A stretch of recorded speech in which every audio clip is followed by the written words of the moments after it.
The 16th edition of the Africa International Housing Show, AIHS, known as the largest housing and construction expo in Africa, which is geared towards tackling the housing challenges in Nigeria and Africa as a whole, was just concluded at the International Conference Center, Abuja, Nigeria.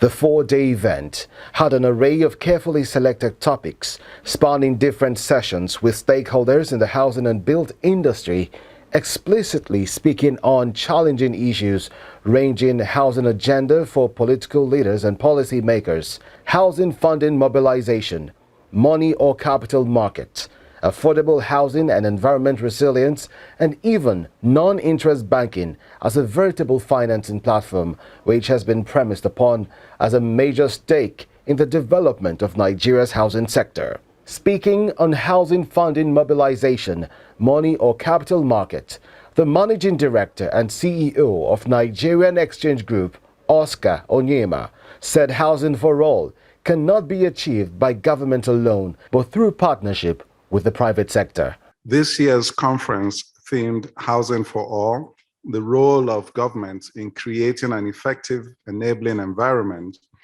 is saddled with the objective of highlighting practicable solutions to the worsening housing sector gaps and rapidly growing population. I'm indeed grateful to the organizers for inviting me to participate and share my thoughts, and special recognition to Mr. Festus Adebayo, who made sure that I would show up here today. Nigeria's population currently sits at an estimated 218 million, with a 10-year average population growth rate of 2.6%. The rapid growth of our population has led to significant migration of rural dwellers to urban areas, as the urbanization rate in the country stands at 4.95%. This puts pressure on available housing and other infrastructure in urban areas. The Federal Ministry of Finance launched the Family Home Funds, a public-private partnership between the Federal Ministry of Finance and the Nigerian Sovereign Investment Authority recently. The fund is expected to make the federal government provide, as part of the medium-term expenditure framework, seed funding of 100 billion naira annually over a period of 5 years.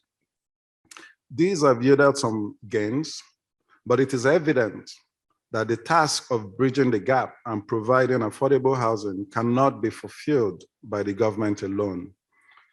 There is therefore a need to adapt ingenious financing methods to meet this pressing need.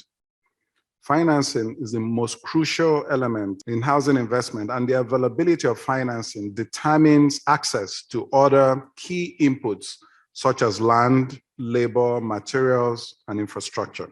Pension funds are not to solve developmental challenges. They are supposed to pay for when you can't work anymore, when you retire. So the objectives are sort of misaligned, but if properly articulated, you can bring that money in, and that's where the challenge is. We haven't defined the size of this challenge. That's just the problem.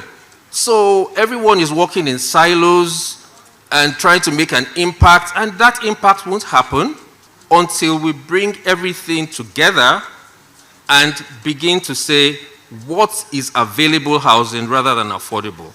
Housing cannot be affordable when everything in the chain is unaffordable. So it is in solving all the points in the chain that you then begin to make housing affordable. These notable speakers, however, pointed to the fact that Nigeria's housing industry needed a veritable financing platform, and for this to thrive, non-interest banking will tackle the challenges involved.